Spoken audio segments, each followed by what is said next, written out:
యాక్చువల్గా ఈ బ్యానర్లో ఎస్విసి బ్యానర్లో మీరు ఒకసారి ఆడిషన్స్కి వెళ్ళి మీకు క్యారెక్టర్ కూడా ఇవన్నీ సంఘటనలు నాకు రోల్ ఆడిషన్లోకి వెళ్తే రమేష్ దీని గురించి నేను చెప్పాలి.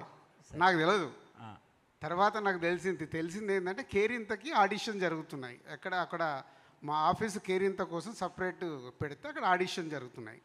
విజయ్ కూడా వచ్చి ఆడిషన్స్ ఇచ్చి వెళ్ళారంట. నేను ఉండేదాన్ని నాకు వస్తా డైరెక్టర్ వచ్చి ఇది అనంట ఇది ఏది కనెక్ట్ అవ్వట్లా, దాంట్లో ఓవర్లాప్ అయిపోయింది. ఎప్పుడో పెళ్లి చూపుల తర్వాత ఎప్పుడో అప్పుడు తెలిసింది నాకు, సార్ నేను మీ ఆఫీస్కి వచ్చి ఆడిషన్స్ ఇచ్చాను. అవునా విజయ్ అని అన్నాను, అంతే. నేను అప్పుడు హర్ట్ అయినా, నన్ను ఆడిషన్లలో సెలెక్ట్ అవ్వకపోతే హర్ట్ అయ్యాను. నీ అమ్మ వీళ్ళందరికీ చూపిస్తారా, రోజు చూపిస్తారా అన్నాను.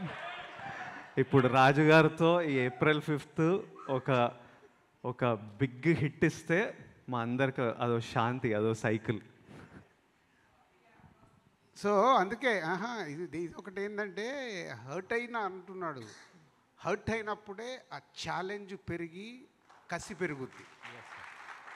సో అలా నా లైఫ్లో నేను చూసింది బన్నీ ఇన్సిడెంట్స్ కూడా ఉన్నాయి. నాకు ఆర్య అప్పుడు ఈజ్ షేర్, ఇప్పుడు అలా విజయ్ షేర్ చేస్తున్నాడు. హర్ట్ అవుతూనే మనలో ఫైర్ పెరిగితే ఎలా కొట్టాలంటే నువ్వు కొట్టుకుంటూ ఇక్కడ వరకు వచ్చావు, ఇంకా కొట్టాలా. విజయ్ గారు best part of this event ఏంటంటే మీరు ఆడిషన్లో రిజెక్ట్ చేసిన రాజు గారిని లైన్లో నుంచోబెట్టి ఫస్ట్ అడ్వాన్స్ తీసుకున్నారు. That is the best part. Advance తీసుకున్నారు అంతే కదా, ఫస్ట్ టైం రాజు గారి దగ్గర నుంచే అడ్వాన్స్ తీసుకున్నారంటే that is the big achievement.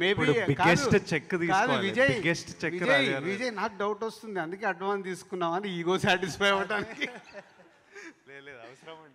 But ఏంటంటే నైస్గా డబుల్ టైట్ అని చెప్పి నైస్గా ప్యాకేజ్ చేశారు. బట్ స్టిల్ మీగో కూడా లేదు.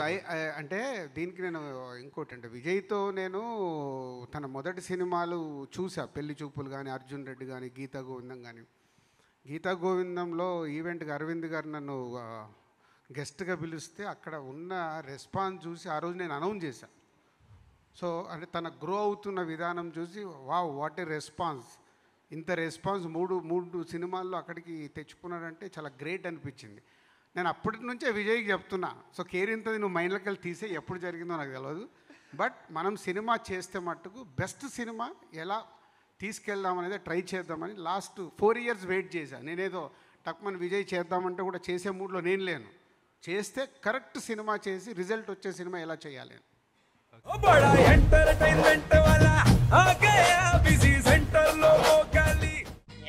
సక్కు